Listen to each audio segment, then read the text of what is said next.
Welcome to our C-Suite Spotlight with Bonin Bough, legendary marketing guru and author, and the man behind more than a few of our industry's largest and most memorable global marketing campaigns for the likes of Mondelez International and PepsiCo, not to mention the client efforts he managed during his time at Weber Shandwick and Ruderfin Interactive.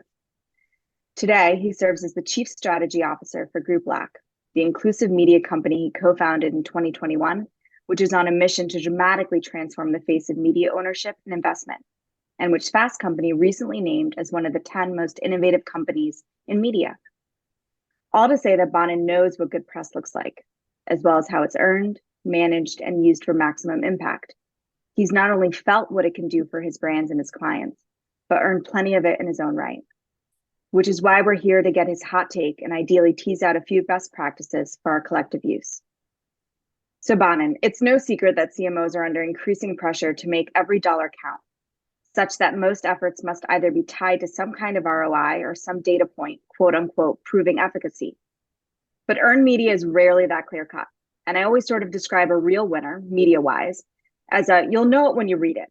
I can't always define or quantify it in terms of readership or clicks, but the headline combined with the traffic, combined with the feedback, those all come together to help frame what an incredible placement looks like. But again, that's a bit fuzzier than most CMOs would like. Can you talk to us a little bit about this? How should marketing execs and PR teams be communicating with their CMOs? Any language or assets they should come to the table with? I don't know what language and asset. I was very lucky to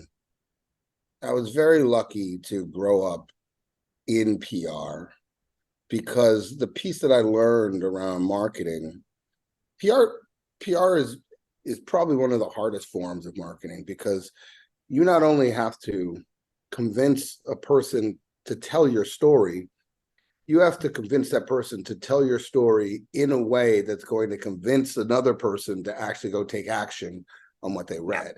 And so, I spent a large portion of my life in paid media as well. In many respects, it's a much easier controlled concept. But the difference is when somebody reads it from what they believe is a third party, which they most likely are, the likelihood that they'll take action is far greater. And so it's very hard to say what assets, but for me, I just think great marketers understand it. For me, the thing that I watched during my time at Ruderfin, I watched them take a senior director at one of the largest pharmaceutical companies in the world, and in my tenure, which was 8 years, take him to CEO. And that was by managing his internal and his external communications to the point where they shaped him as the bad boy of pharma, the person who was shaking it up, cover of Forbes, on a motorcycle. I mean, and that's the kind of strategic, how do you put things into culture in a way that that moves the conversation forward? So I think that from my standpoint, it's hard to teach a CMO, I guess, the power of, I would hope that the good ones know it. And I know the good ones do know it. But I think the most important thing is when you're trying to move something across a finish line, at least from my time on the agency side, even my time now, when we think about it, is when it's sexy enough that you want to read it, you're like, okay, we got something here. And I think that's like that's the hard thing, is finding, okay, what is going to break through because it is timely, it's of the moment, it's unique, it's different, and then how am I going to shape that story to get people to want to talk about it? And I think that's the trick, and showcasing where the magic is of what you're trying to do to the other side, the client side, you have to learn how to do. So it's really, what I'm hearing you say is it's really leaning into that storytelling element, right? So it's thinking about that narrative, it's thinking about the placement, it's thinking, as you said, about that moment in culture, right? Really leaning into that, and then helping the CMO, right? Whoever it is, on his team, their team rather, just feel bought into it, right? So excited, enthusiastic about it because they sense, as you said, that magic of how it's all coming together. So a bit of education, right? Maybe, for some of us, I think sometimes we've got to kind of help make sure that we're framing every opportunity in a way so that it comes across why it's valuable, why we should participate, why we should be giving it the time and the space and the effort. But it sounds to me like, as you said, PR is something that you kind of have to get, right? You have to be enthusiastic about. I mean, PR is the most leveraged tool that you have in the marketing. And by the way, your advertising should drive your PR. Your advertising should make sense for you. I mean, look, we took a little brand called Group Black, and I think we're as known as almost any other brand in the media ecosystem. Make no mistake about it. My largest investment is comms. Like that is where, Yeah. all day, every day, I'll put more money. And the only reason why is because, again, when you land the story, people are so much more likely to take action because it's coming from a source that's already vetted it. The other piece it forces you to do is it forces you to have rock solid messaging, because I have to now get you to go tell that story. And that's just it's a different type of skill. No, I love that idea that you said about that rock solid messaging, because I think sometimes, I've dealt with the assumption that, well, the same way you talk to a potential client would be the same way you talk to media. Not always, right? Both are external audiences, but the nuances have to be a little bit different, right? You've got to drop some of that salesy speak. You've got to lean into the data, lean into things that are quantifiable, lean into those proof points in a really intentional way. Right. And as you said, just making sure that you've got that messaging set so that when you are approaching, as you said, that trusted third party voice, right, that editor, that reporter, they see the value in it too. And then they're able to digest that and translate that for the audience, which is, ultimately the end goal. Yeah. And you have to simplify it. You have to make, you got to make news, right? And you have to make it interesting so that they see themselves writing it, because look, they're on the other side of it. They want to break the story. They want people, more eyeballs to read their story. They want to get the credit for bringing, so making it valuable for them as well. Part of it. I think the most interesting piece though, that I think it all depends on what kind of PR you're doing, but I think you talked a little bit about corporate reputation. A lot of times that has spokespeople. The one interesting piece is the art of being a spokesperson. I think is kind of, people don't realize, I remember not just media training, but watching, going through, watching people who are the best in this. And look, politics is probably the best, right? But it's very clear, first of all, if they can't write what you don't say. But then the other piece of it is, if you have one message, you just have to say that one message 20 different ways. And it's got to ensure that that's the message that's going to be written. So anyway, look, I think PR is an art form in and of itself. But I think at the end of the day, it is one of the most powerful communication tools that we have. And it's almost like word of mouth. I mean, we've known that is what drives people to take action. So from my standpoint, as an investment class in the marketing budget, it gets massive amounts of priority. I love that. And, just kind of leaning into what you were saying about kind of that spokesperson's role, right? And nailing the messaging. I always kind of, tend to think of PR activity, or I kind of acknowledge the fact that it's often seen as overhead, right? It doesn't count as billable hours. It's rarely part of a primary job description, which means that it sometimes gets downgraded, as I'll get to it when, once I've tackled everything else, sort of thing. But the media cycle moves quickly, really, really quickly, right? And responsiveness and engagement are key to breaking through. Deadlines are rarely arbitrary. And if you wait too long, you can miss that moment, right? That moment to get that story out there in a way that it will resonate because others haven't said it, others haven't seen it, right? So what advice do you have, Bonin, for C-suites and senior spokespersons who perhaps are trying to embrace PR, but they may be finding it challenging to find the time to invest in their thought leadership program, or, find maybe even find their voice, right? As you said, just again, leaning into that messaging piece. I mean, look, it's 2023. If you are a CMO and you don't know the power of PR, I think you're in the wrong job personally. So, I mean, it's hard for me to talk about. I mean, look, I've spent a career with some of these conversations, but the reality is you show me one CMO that doesn't want to be on the cover of, Adweek. So my point is that they understand the power of it as it relates to driving, visibility of themselves. I'm pretty sure they understand on the ability of driving visibility for their brands. I think the key though is you have to realize that you're in an earned environment. So you can't control the message, and it has to be so interesting and unique that people want to tell it in an interesting and unique way. And that to me, I think, and look, every advertising agency, right? They want to create programs that people talk about. I mean, at the end of the day, you talked about like the Oreo dunk in the dark, like when the lights went out at the Super Bowl, or the rainbow cookie. Like those things would not be what they are if it wasn't for the fact that it generated earned media. So, I mean, like that is the amplifier to all of this, right? You couldn't even afford to buy the scale that we reached. I mean, you could, but I mean, most brands can.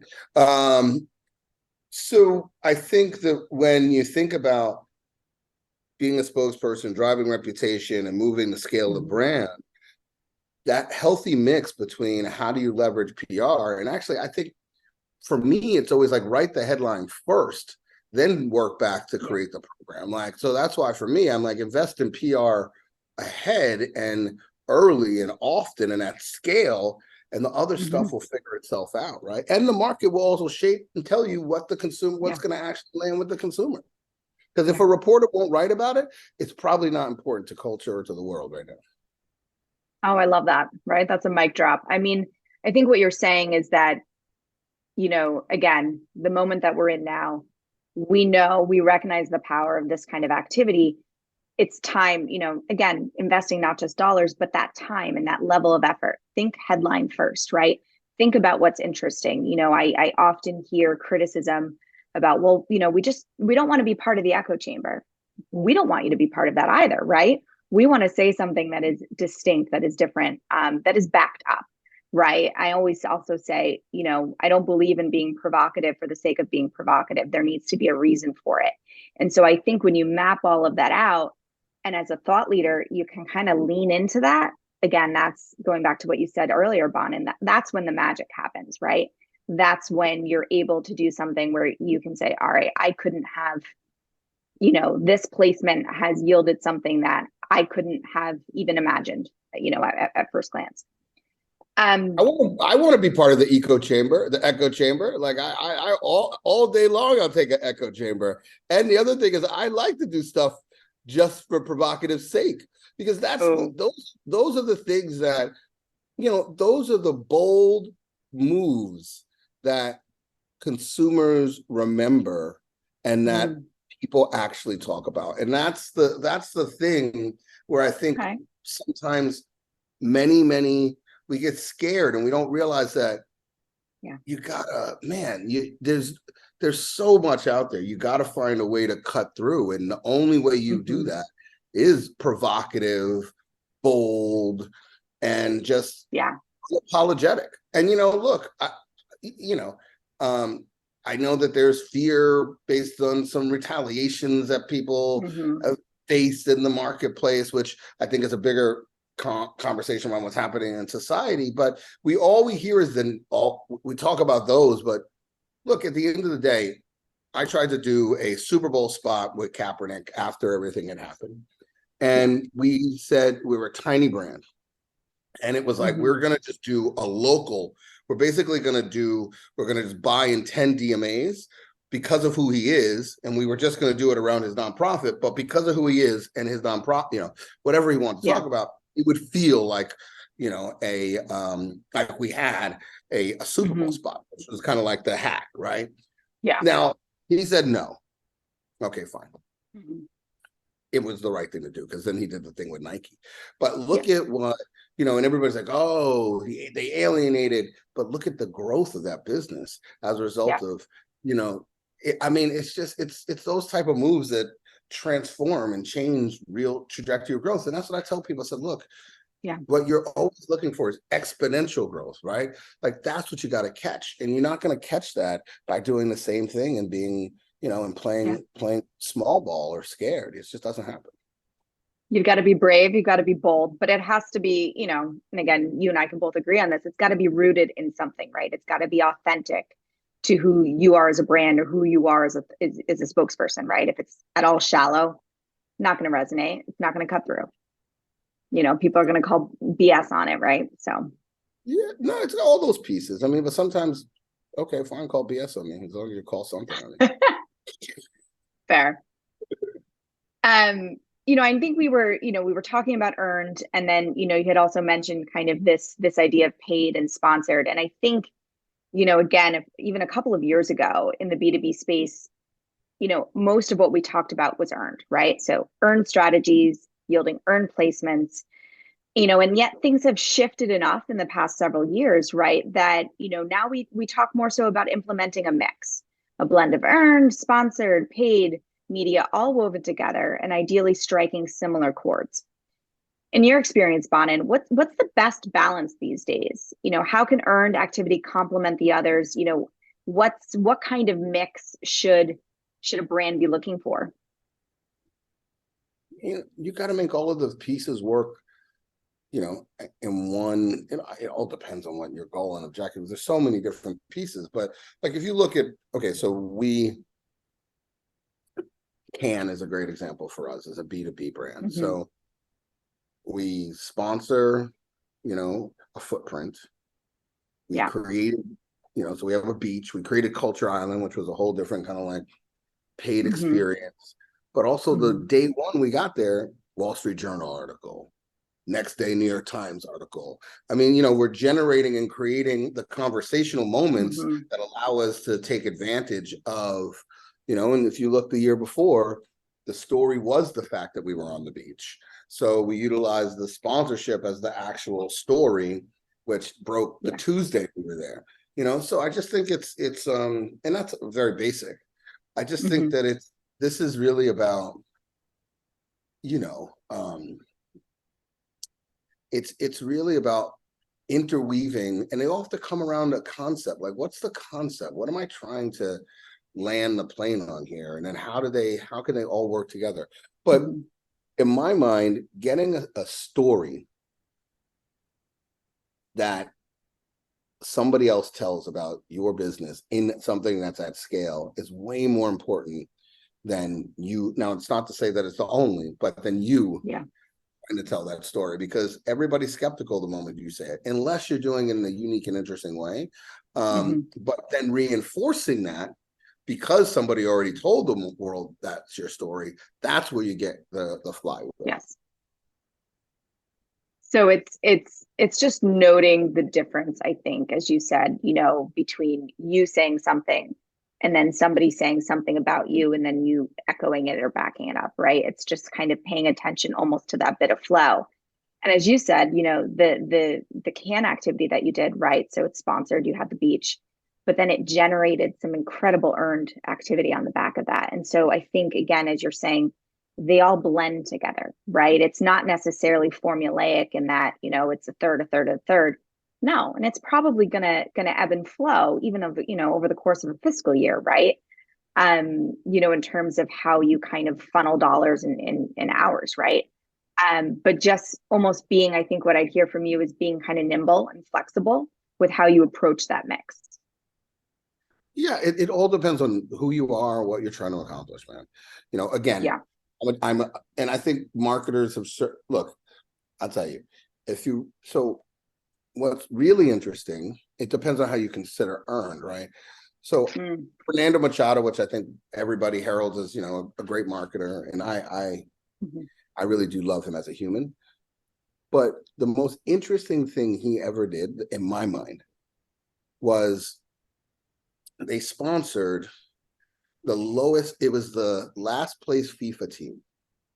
I can't remember where they were out of, but I think they sponsored the jersey. It was pennies on the dollar, right? So what it meant was that when FIFA, the game came out, the jerseys had to have Burger King on the jersey. Then he went out and he challenged gamers to take, because you can take players and put them on different teams, to take their most favorite players in the world and put them on this team. So now you've got, the video game, Ronaldo wearing a Burger King logo, and then teams playing against each other. I mean, come on, dude. Like, think about the cost of that, the earned value, the exposure, and it's just smart. Like, so I think so much of this is there's a lot. Look, when you're a big brand, there's a lot of you just got to pummel people. But the ones that really win are the ones that find those smart places where people go, you know what? Yeah. That's just good, man. I just want to be a part of that. That's just good. The challenger brands finding those challenger moments, Not just right? challenger brands, big brands can do it too. It's just the question is, will big brands take the moment? Look, I think that Oreo did that. I think we did that on Oreo, man. I think we did that on Pepsi. Look, what people don't realize on Doritos, when we launched Crash the Super Bowl, we basically were the first company to say, hey, user-generated content. We won the ad meter 5 years in a row from user-generated content. We just gave people $1 million to create the spot. So I think big brands can do it. The question is are they going to, right? And even with challenger brands, look, I think, I have a lot of challenger brands that I advise, and I tell them that. I said, you got to zig when everybody else zags. Like, there's no way. You can't. I tell my team too, regardless of how big you are, how small you are, somebody's going to be bigger, right? Maybe not, but so you can't outspend them, but you can outsmart them, and that's where I think the magic in all this is. And PR is a huge portion of that, because that gives you outweighed value, because the cost of creating it is much smaller than the cost of creating many other pieces in your marketing mix. I love that. I think, again, we're talking a little bit about kind of this ecosystem, in terms of media engagement, and, how PR and brands and editorial teams all kind of play a part and come together. And, I'm the first to remind my clients that if we want media to survive, we need to support them. And that's not just with readership and promotion, right? Or, linking their story out, on our LinkedIn pages and across our channels, but it's also with our dollars, right? We need to support them with our dollars. And that means we need to subscribe. So, again, I'll tell people, don't shy away from that paywall, right? Don't ask a colleague to send you a PDF. Pay your dues and demonstrate that you value the journalistic integrity behind that publication to an extent that you want them to be able to continue doing what they do best. Now, Bonin, I know you've got an opinion on this as someone actively working to help steer advertisers to shift more ad spending to Black-owned media outlets. Talk to us about the responsibility, especially in the marketing and trade media space, which brands and marketers have when it comes to proactively supporting the media they're engaging with. I mean, I've been an active proponent of, you can.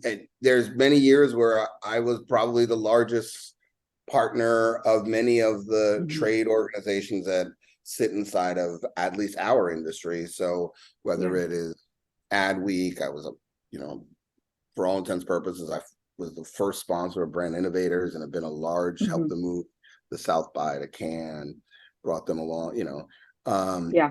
I think that those things I 100% agree. Look, what people forget is that especially the industry trades and the association, those are the community builders that allow us to do what we do. They herald the great work that we do. They help careers get managed because they highlight, but they also create the spaces and places for us to convene and come together and actually make our business move, no matter what side of the coin you're on.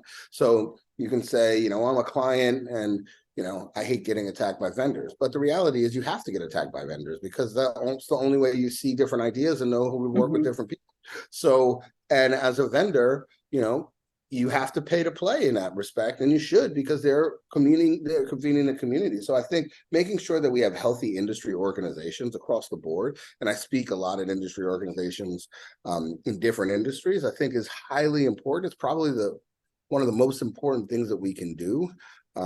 for us to have a healthy industry, in order for us to actually be able to conduct our business. And so again, we are, advertising week, or, and I wish I had more to give to everybody, but it's for me, it's very, very important, because at the end of the day, I'm, to your point, even, the fast companies of the world, the Forbes, the Fortune, Brainstorm Tech, like all of those things changed my career, and allowed me to find, new ways to grow.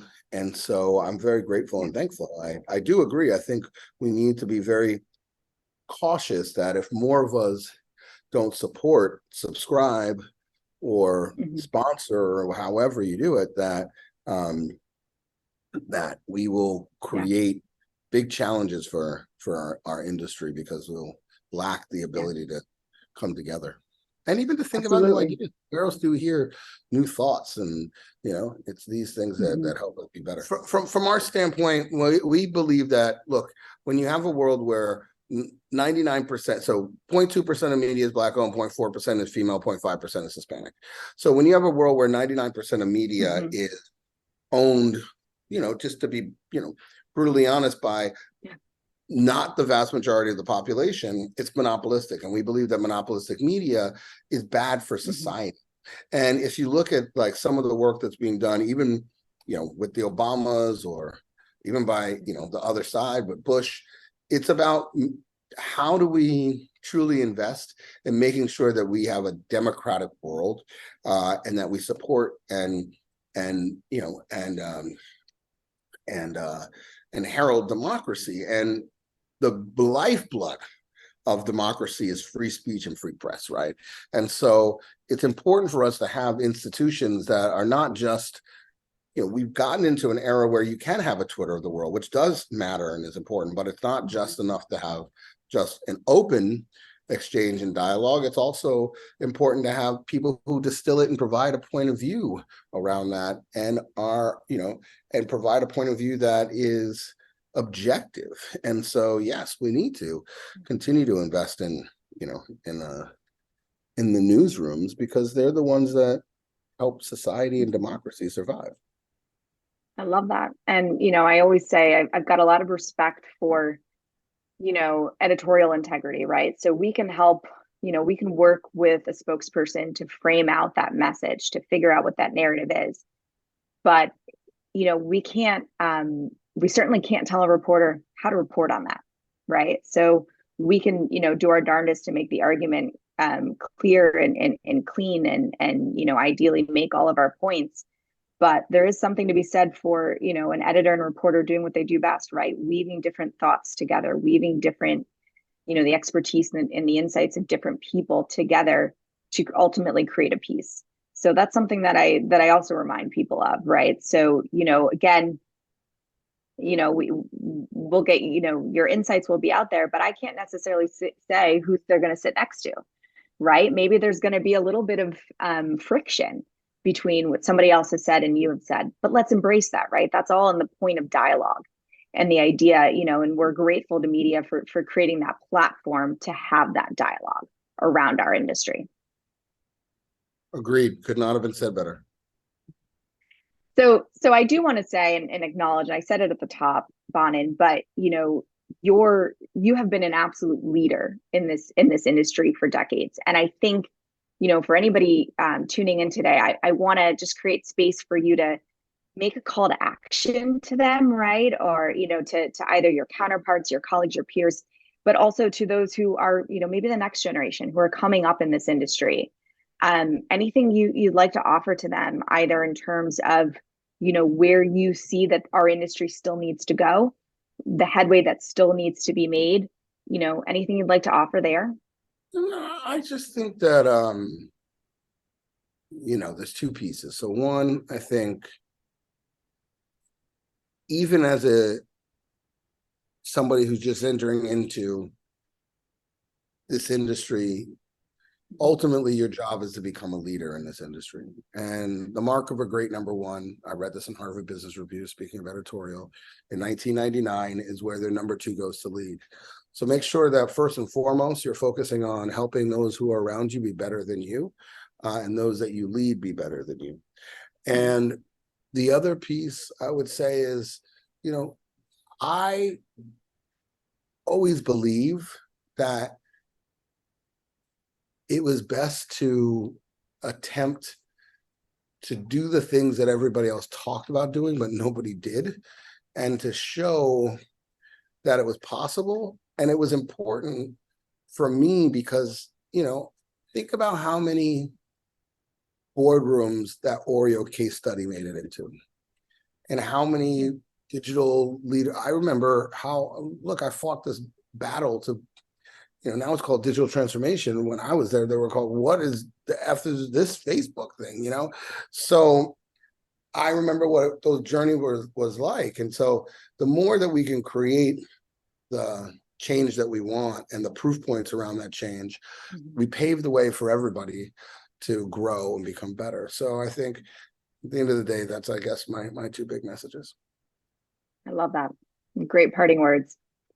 So Bonin, thanks very much for joining us today. You're a kindred spirit when it comes to your all-out love for media, as well as your desire to ensure that media voices are able to continue pushing out thought-provoking content, which, it should be mentioned, hinges on the insights of our industry's strongest thought leaders.